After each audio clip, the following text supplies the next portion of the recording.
Some of you may or may not be familiar with this story. And as a matter of fact, if you weren't not familiar with this story, I wouldn't even hold you, because the only way I was able to find out about this was from people sending me a DM on Instagram about it, because that's for some reason as far as it went. And it's interesting because it feels like this is as far as the story could go if it wasn't for Atlanta Black Star, which I believe at the time of me recording this video, which is April 19, 2025, was the only place that actually had this story. Even when I typed it into Google using the person's name and other little keywords, nothing really came up until I typed Atlanta Black Star behind it, which led me to this article right here. So what you have going on is you have this person by the name of Tyler Chambers, who was the white guy on the left. On the right, and the little black girl that's pictured on the left. And basically, as the story goes, to give a summary before I get into the actual article itself, is that this little girl was coming to his home to sell candy. I'm guessing maybe for a fundraiser or maybe something for a school or whatever the case may be. And Tyler decided that he was going to fantasize about shooting this girl. I mean, he even went as far as to say, luckily we weren't home. I'm guessing he's talking about him and his wife. And he said some other obscene things. And then when he got backlash behind it, he ended up deactivating his Facebook and then tried to lie and say that's not what he meant, when that's definitely what he was not even trying to imply, what he was implying. But I'm gonna go ahead now and get into the article itself, and it's going to be some other stuff that's going to come out as well. A Florida man, surprise, surprise, disturbing Facebook post has sparked widespread outrage online after he shared an image from a doorbell camera of a little black girl and fantasized about shooting her. Tyler Chambers is coming under fire after posting a picture of a young black girl who visited his home in the Tampa suburb of Riverview and captioned it, "You're lucky we weren't home to shoot your dumb." That's literally what he actually put on his Facebook page. Chambers shared the post in a community group, and it was screenshotted and shared all over social media, quickly drawing backlash. Not only did people express shock and disgust that Chambers aimed violent threats at a child, but they also pointed to the racist overtones in his language. And what I'm about to insert now is an image of the post itself. Like, someone had got a hold of the post and they basically said, "This is why my kids don't do door-to-door fundraisers, because people can be disgusting." And let me read what it's captioned as. Someone said, "The hatred these people have for our innocent babies is horrific. This man's name is Tyler Chambers, and he stated that he would have killed this young baby girl just for knocking on his door. Hashtag Tyler Chambers." And it's crazy because when you think about it, remember what happened with Ralph Yarl, the little black boy that went and knocked on that guy's door because he was looking for his brother, and that guy came to the door and just shot him, like, just for no reason, just shot him, like, right there at the door. And the same thing happened with, I believe her name was Renisha McBride. A few years ago, she went and knocked on this door, and then all of a sudden she just got blown away.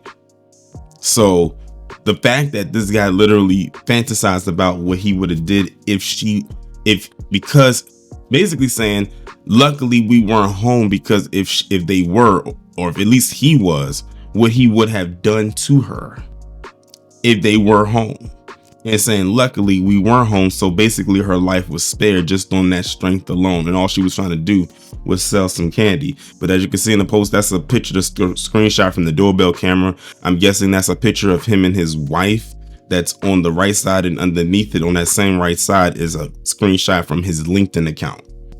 Before deactivating his account entirely, Chambers deleted his post and later stated his case, alleging the girl was acting as a, quote, decoy for an attempted break-in at his home without sharing evidence to support the accusation. Really? So now she was sent by someone else to act as them in order to find a way to break into your home? See what I mean?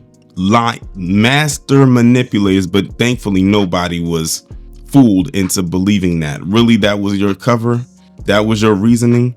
Someone sent her as a decoy to your home in order to quote unquote, I guess, case the joint before going in there. Okay, if you say so. He goes on to say, I saw that on my camera and have a wife and 7 months at home, which I will protect as you would. I was hot when I posted it, which is why I deleted it right away. I could have handled it a lot different, Chambers wrote, adding he wants to locate the girl's parents to apologize. No, you locate, if I was the parent or one of the parents of this child and you wanted to locate me to quote unquote apologize, there would be no words to be used. We would be throwing these hands. You threatened my child and then tried to lie and cover it up and said she was sent there as a decoy for someone to break into your home when, like they said, there's no evidence to support your claim. There's no words to be said after that. In response, the child's mother, Beyond Shabazz, later posted the circumstances surrounding her daughter's visit to Chambers' home. Shabazz explained that her family lives in the same community as the Chambers. On April 14th, her 9-year-old daughter, Sincere, and 11-year-old niece came home from school around 4 p.m. and then left to go sell candy around the neighborhood, which is what prompted the visit to the Chambers' home. After seeing Chambers' post go viral, Shabazz said she filed a police report. Shabazz said that Chambers reached out to authorities in the hopes of reaching her to have a conversation, but Shabazz is rejecting his attempts at contact, which, like I said, I would do the same thing. There's no talking. What can we possibly talk about? You just threatened the life of my child. What is there to talk about? Displeased by the vitriol and lies he spread on social media, she launched a GoFundMe fundraiser to raise money for the legal battle ahead, stating that she wants Chambers jailed for the post. This could have been anybody's child, and our job as parents is to protect our kids. My child does not feel safe in her neighborhood now due to this, and now every time she clicks on her Facebook or TikTok, she sees what this monster posted about her for the world to see. I will not let this go under the rug. I promise I will make an example out of this fool. Shabazz said officers told her that since people have doxed Chambers' home address and place of work, he and his family fled their home. Many social media users are also calling for Chambers' termination from his job. A screenshot of his LinkedIn page, which was in the screenshot that I posted before I reposted this image that you see right now, that's being shared widely online, shows that he's a general manager at a Mr. Car Wash location in Tampa. The car wash business has faced a barrage of complaints in the days since Chambers' posts began circulating online. Mr. Car Wash has not yet responded to the complaints. So there you have it. And shout out to the mother for rejecting the claims that this guy wants to talk and apologize to her for what he said about her daughter. Like I said, there's no apology to be had. What can you possibly say? Like, I'm speaking as if I was the mother. What could you possibly say to me? In my instance, if that was the case, there is nothing that you can say. Now they said that he fled his home, so because people put his address and stuff out there because they knew people was probably going to show up for those who live near where it is. Now here we have another case of a black person, this time a black child who lives in the same kind of community or the same area at least as this dude. He has no idea who this person is, and he decides, instead of trying to like see what this person is there, like to see what they're there for, he decides to post this up there and saying what he would do if he was home. Really? Like, you're really that, you was that threatened by a 9-year-old child that you thought that they were sent there to help rob you? Huh? Let's just put it all out on the table. This guy's just very anti-black. That's really all it boils down to. He saw this little black child walking around in his neighborhood that he thought that he probably trying to get away from or thought didn't live there. And this is how he decided to react. And like I said, the scary part about it is this is far from the first time this has happened. And the even more unfortunate part is that this will not be the last time something like this will occur. Like I said, when I tell you they are their clancestors, this right here is a perfect example of that. Well, I guess the fortunate part about it is that luckily for this little girl, he was not home, because if he was, then this could have turned into a tragedy. This would have been very sad. We definitely heard about it, definitely on the news about what he did. But even So without him being home or the tragedy occurring, this still needs to be spread out. People need to know about who this guy is and what he planned to do or what he was going to do if he was home. The fact that he even said that.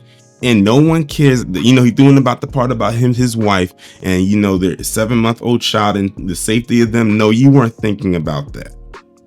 You wanted to just, this was a fantasy. You wanted to take out a black person that day, and any black person would have did, but a child was right up your alley. What have I told y'all about soft targets? Like, what was that little girl gonna do? What was she gonna do? She was just coming there to sell her candy, and she never had an issue before until she got to his door. And I'm almost certain that where she's living at, it's probably a lot of white people that live there. Why didn't they ever say something like this? Or why did they ever not feel suspicious about this girl coming there knocking on their door? Clearly they had no problem, but when it got to this guy, oh, this little girl, this little black girl knocking on my door, she has to be up to no good. And that's another issue.